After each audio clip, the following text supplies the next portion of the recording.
Welcome to the Apartment Investor Show, where we help you get smart and invest smarter in multifamily real estate. I'm your host, JC Castillo, founder and managing principal of the Multifamily Property Group. And joining me as always, my good buddy, joining from a different location perhaps, but Mr. Paul Peebles, National Underwriter for Old Capital Lending. Paulie, where are you today? Today, I am in Crested Butte, Colorado. So we have taken some clients up to the ski house, and so we're entertaining them with snowmobiling and skiing and dog sledding and a lot of things that people love to do that when somebody else is paying for it, they have a good time doing it. So, well, Paulie, we appreciate you taking time out of your vacation to join us for this great video podcast that we've got for you today. I am excited about today's topic, Paulie. Today, we are going to talk about how to passively invest your way out of a high-tech job. And so we actually have today with us somebody who has done exactly that, Paulie, and I think you may know him a little bit. Why don't you maybe introduce our featured guest today? So Brad Perry is a success when it comes to high technology and in real estate investing. And so I've known him for a number of years, and he has done a great job of kind of saying goodbye to his high-tech W-2 high-income position and really, I don't think retired is the word, but retired for being in the high-tech industry, but he receives the majority of his income right now is coming from passive investments. And if you're in the high technology business, you're only as good as you are today in how your company is going to be doing with the technology a little bit into the future. So you need to find a way to find another way, another channel of income, a stream to support you. So really the question is do you have enough sufficient streams of income to support you in your retirement? And so Brad Perry, he's done a great job with that. And so he worked for a real high-tech company. And it's by realizing that he needed to find another stream of income, he went out, he took the energy, he did it. And we're going to listen to his story. He's going to give you 5 tips of how he did it, so hopefully you can do it in the future. So my friend Brad Perry is in the podcast today. So Brad, thanks for being here. I appreciate that. Can you give everybody a little bit more of an in-depth background of you, just you personally? Sure, yeah. And thanks for that introduction. And it's a real honor to be on the podcast. So I was in high tech for about 30 years. And like you said, Paul, I probably should stop using the word retire. It's moving on to something else. Doing one thing for 30 years, it's time to move on and do something else. I started investing in real estate about 8 years ago, 2012, doing single family. And kind of like you said, I realized at the time, about that time, what was going on in one of my previous employers was I really kind of need a plan B. No high-tech job, no job is really secure, no paycheck is secure. I would like to get another source of income, have a plan B, and be, like you said, be able to retire someday with passive income. So it happened about 8 years ago. I got into single family first. I got into about 6 single family homes, 2012, 2013, and I realized the economy of scale was going to be so much better in multifamily. And I had a colleague and partner who had started to get into multifamily. And so I was kind of hearing some of his stories and what was going on there, and decided at that point to get into multifamily. That was around 2014 when I invested in my first deal. And again, with a busy day job, I was also property managing those single family homes. That was a little too time consuming. I couldn't really afford the time. So I sold off a few of those single family. I still own a few, kind of gives me something to do. But otherwise, pretty much exclusively invest in multifamily now. Well, you know, Brad, it's such a great story, and I can really relate to you because we share sort of high tech roots. There's a lot of people that are listening or watching this particular video podcast, and they are also high tech people, and they're making money and they're working real hard, and they definitely see the dangers of sort of becoming a let's say a dinosaur in which happens really fast in high tech.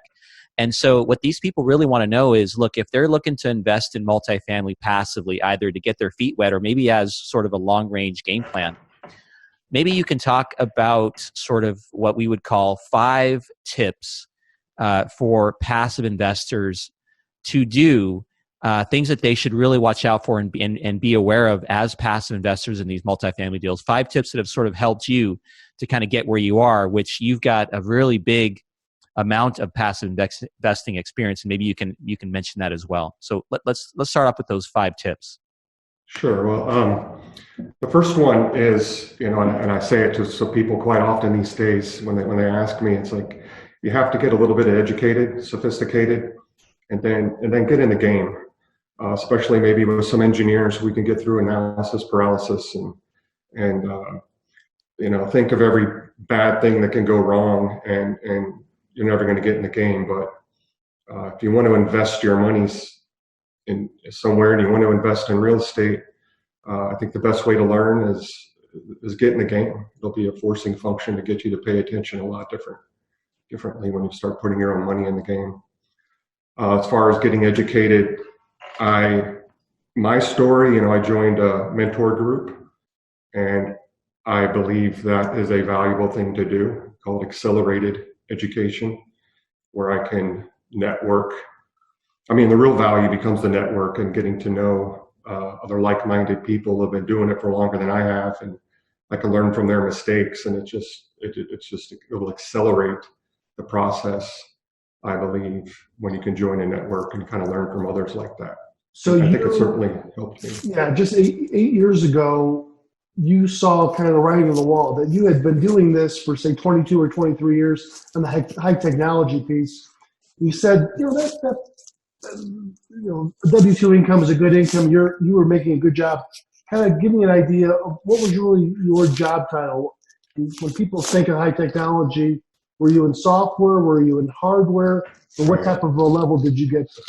Right. A good question. So I've been in hardware design, microprocessor design here in Austin, which is a pretty big field here in Austin. I mean, there's Silicon Valley, and then there's Austin if you want to go to hardware microprocessor designs.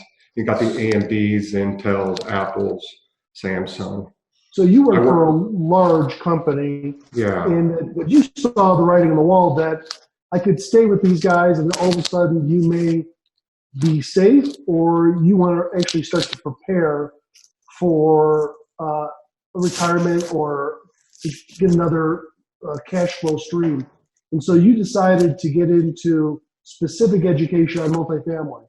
Right. So you didn't go, you probably looked at YouTube videos and read some books, but probably the biggest thing that helped you was somebody that kind of held your hand and was kind of a mentor with you and kind of explained the big picture and making sure you stepped over there, but you didn't step over here. Right.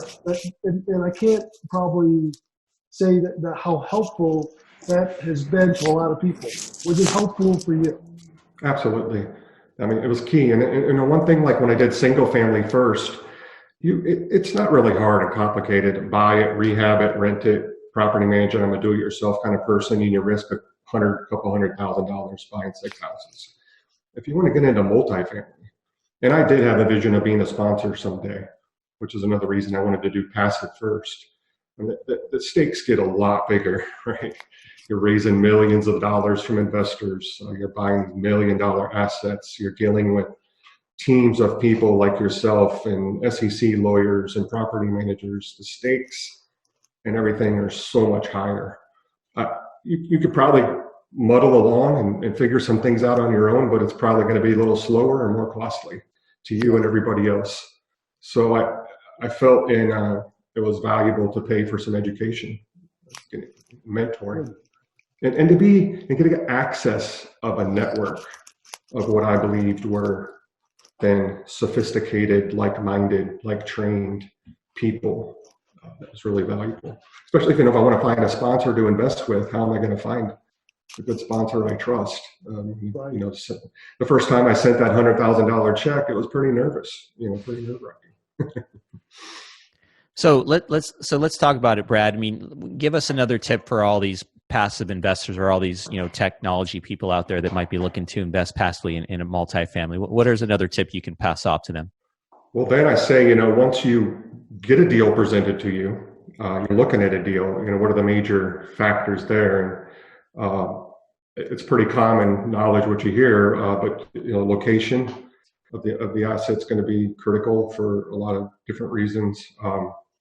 The sponsorship team, the property management company that they're going to use. Are they going to be self-managed, or what kind of property management company they're going to use? Are they experienced? What's their track record and scale in that market and submarket? And then the underwriting, the business plan, the underwriting, and the numbers, and what are the returns going to be? So probably the four major bullets I'll suggest to somebody when they look at a deal that they need to get in and understand. And personally, I've heard some other people advise that the sponsor is the most important thing. In my opinion, they're all important. If one of them is bad, it could, one of those, the property management company isn't doing a good job. Of course, a good sponsor will replace them soon enough. But what if they're self-managed and something's going wrong and they're the same team? Or if you pick a good sponsor but just happen to get in the wrong location, the wrong submarket. I'm at a deal where it got hit by Hurricane Harvey, and I don't know if I'll get a deal that close to the coast again. My point being, I think all four of those things is what I tell people are pretty equal importance. Yeah. Now, another interesting concept or a tip that you talked about or you mentioned to us was the whole concept of diversification. So why don't you give us a little bit of background on sort of what you mean by diversification and how that plays into your strategy of passive investing? Right. So that was kind of my third tip too, so kind of know the levers of a deal when you look at one, and then diversify. And I like to diversify kind of across those similar levers. I wanted to diversify across. Look, my first thought was when I got going with this, was to diversify geographically in different cities and spread out my risk that way. But then I wanted to also start diversifying across different sponsors. And then when I did get into some deals and saw some things not going as well, the property manager was a big part of it. So I started paying a lot closer attention to what property management company sponsors were using, and networking with other folks and hearing about good and bad property management companies, and started investing with sponsors who were maybe using other property management companies. Mm-hmm. I also I wanted to diversify across, as far as the business plan goes, do some value add kind of deals, do some more yield play kind of deals or hybrids where they're cash flowing a little sooner, a little higher, but also do some value add deals that maybe didn't cash flow as much in the beginning, but once they got it renovated or re-tenanted, would cash flow maybe even higher. So I started to diversify there as well. Right. That makes a lot of sense. So now there's tell us about your tip number 4 here for passive investing. Well, then what I realized, so I said tip number 4, I said, keep the pipeline full. And what I did when I was passively investing is every year, I said, I'm going to get into, initially it's 2 to 4 deals. And then it's like, well, I want to get into 4 to 6 deals. And so every year I pretty much did that. So I would take whatever excess cash from my own personal, income. Well, how much money would you put into like every deal? Like 50,000, 100,000, 10,000? Give me an idea how much money you put into those deals. It was usually 50 to 100, but I did a couple of deals where I did 200 and 250, just because I had money sitting there for a few months that I'd wanted to put to work, and I found the right combination of things I was looking for. So the deal pace was a little slower coming in, and one came in. So I said, okay, I'm going to put it all to work.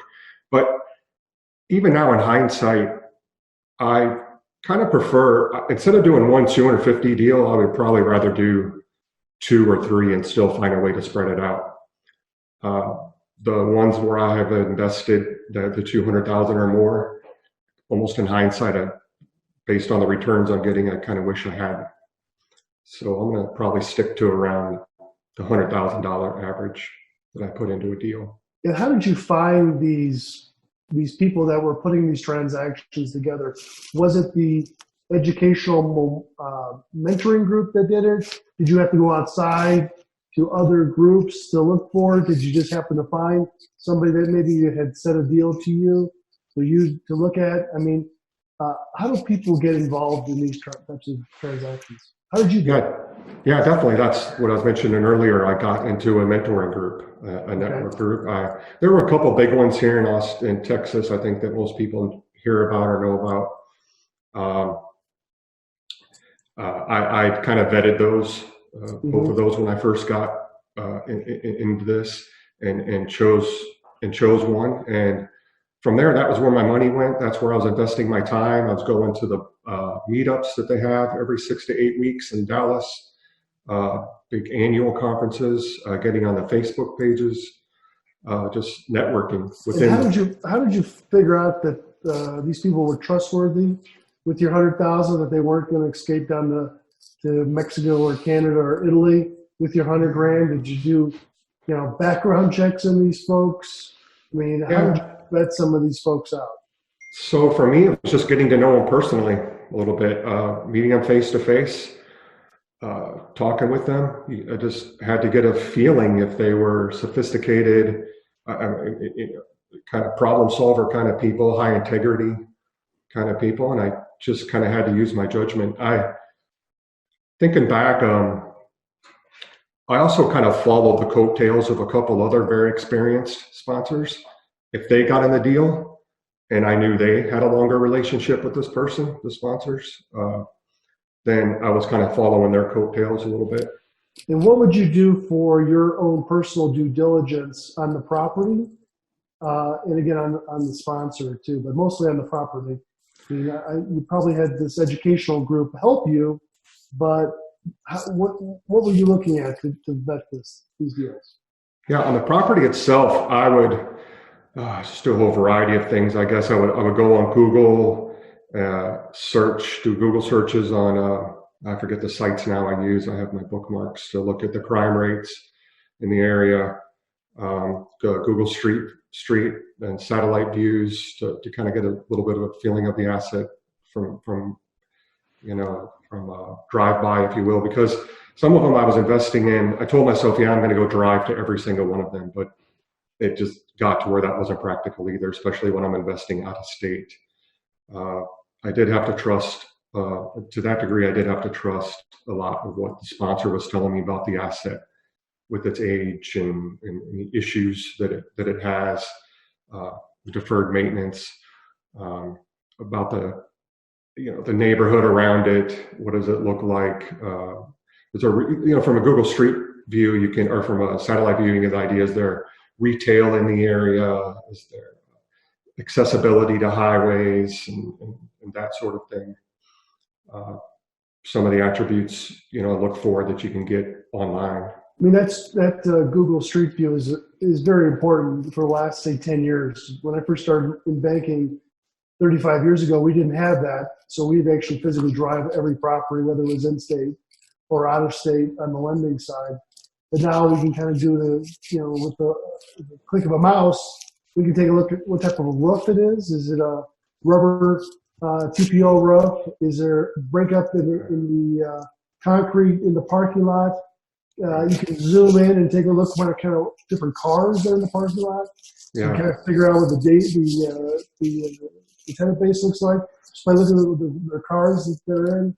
So you can make a lot of decisions whether you want to go this way or that way by just using, I guess, Google as one way to take a look at the property instead of driving the property. You just want to make sure that those pictures are up-to-date pictures. Sometimes you get Google that goes back to 2011, 2012, and the property is already been bought and sold, and somebody's gone in there and rehabbed the property. So what you're looking at today may not be what it actually looks like, you know, whatever it looks like. So, what's number 5 on your tips?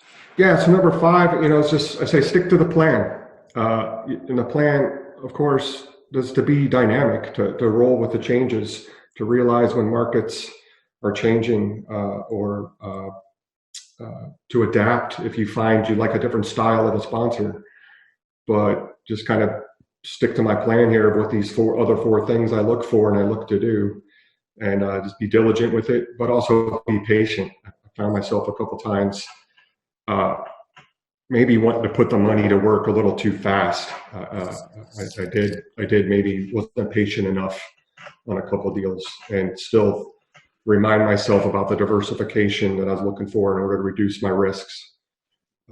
Yeah, you know, going back, I want to say too on the number 4 about the pipeline full. I think one of my main things I realized there that was pretty big for me was, as I was putting money into deals every year, cash flow is what I was initially kind of thinking about. I want, you know, whatever it is, 10% average, or these days 8% average cash flow, just from distribution. Where I really started realizing I was making more money was when the deals started selling. When you finally get that total return from the, you know, equity on the back end when it sells. Now, of course, we all know we've been in this environment where cap rates have been going down, and it's been great, and that's been pretty much my history in investing. So I've been pretty lucky, I guess. But by keeping the pipeline full, you know, if I bought 2 to 4 deals a year, or let's say average of 5, because I was getting to 4 to 6, well, then every year I was starting to have, you know, year 4 and 5, because most of these have a 5-year, 3 to 5 year exit strategy, or you know, hold.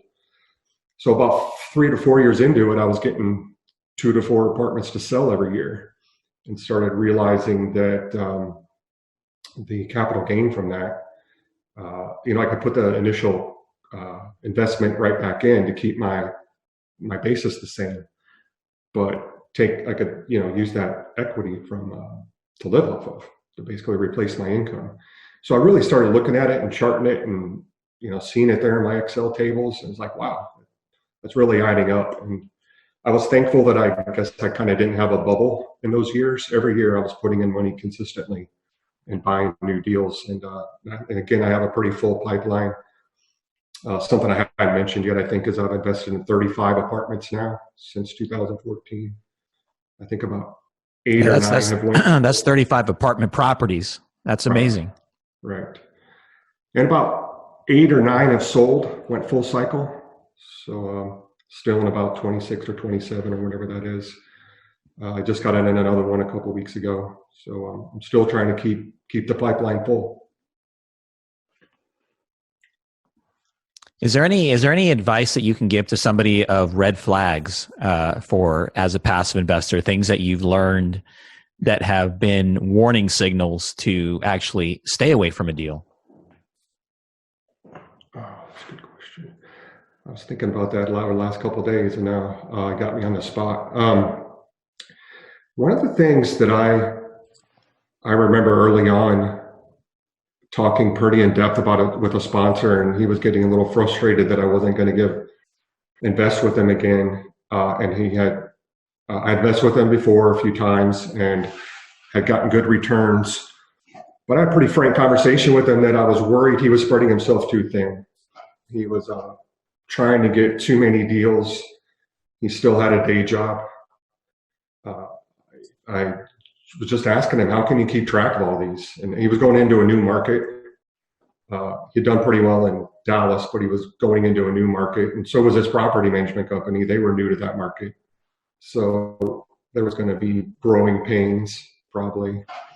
And in hindsight, I know now a few of those deals they've done have not yet cash flowed, I think. So that, you know, I guess you could say worked out, or I noticed something there that made me uncomfortable. That was probably a good thing. Yeah. So in the course of getting to know a sponsor, you were able to uncover some of these potential red flags that required you to spend a little bit of time understanding this person's business model, and that's how you were able to avoid potentially, bad investment. That is a lot of investing knowledge that Brad brings to the table, and that's what it's all about, folks. I mean, anybody watching or listening to these podcasts, there is such a large amount of information that you need to know in terms of how you make and put your hard-earned dollars into these deals, that the best thing that you can do is get plugged into a network of people that have been doing it for a long time and doing it the right way, and really look to them to help you bypass all of the potential pitfalls and really make this thing work with your hard-earned dollars on the line. You do not want to take chances with that. That's right. Brad, if people want to get some more information about what you do, what's the best way for them to get a hold of you? Yeah, the best way would be with email. My email is brad@clearreiventures.com. So brad@clear.ventures. It's brad@clearreiventures.com. REI for Real Estate Investment Ventures. Got it. Perfect. That sounds great. So Brad, I appreciate you spending some time with us, and I took notes on some of these things you talked about, so I appreciate that. JC, if someone wanted to get an idea a little bit about what you do at your group, tell everybody what you do first. What do we do? Well, Paulie, as we always say, we started this Apartment Investor Show because we just like to help people. There might be some of you out there that might be listening or watching, and you might have questions about how to get started in multifamily. Our company, MPG, we've been around for 13 plus years. We've been through the Great Recession. We were buying apartments before then and after then. And so we really are just a source of information. So if you are out there and wondering how the heck you can get started and how you can make connections with the industry, feel free to go to our website, multifamilypropertygroup.com. Again, that's multifamilypropertygroup.com. Go to the Contact Us section and request a free 50-minute consultation. And I myself will actually be happy to sit down with you for a few minutes and see how we can help you out. Paulie, what do you got cooking on your side? Always busy. We did $1 billion in apartment loans in 2018, 2019. A little bit. It's not bad. So that's pretty impressive, actually, Paulie. That's billion with the B, folks out there. It is. So we just keep doing our stuff. I've been doing this for 35 years. I've closed 5,700 apartment loans. Well, if you're an old timer like Brad and JC, will help you. And if you're a new timer coming from the high-tech industry looking to get into multifamily, we'll talk to you too. So go to Old Capital Podcast. Don't forget to listen to our podcast or Old Capital Lending, both.com, Old Capital Podcast.com, oldcapitallending.com. And then you'll learn some more information. So a great podcast really today, a great interview today with Brad Perry. He's done a great job. He's retired himself. If you want to say retired, he's had the opportunity to set up a cash flow stream just 8 years ago. And it wasn't 25 years ago. It was just 8 years ago he got into this, invested in a lot of transactions, made himself a success, great person to talk to. And so we appreciate you being on the podcast today. We appreciate that. JC, thanks for putting this together. We appreciate that. I'm Paul Peebles. Have a great day. Thank you very much, guys. Thank you.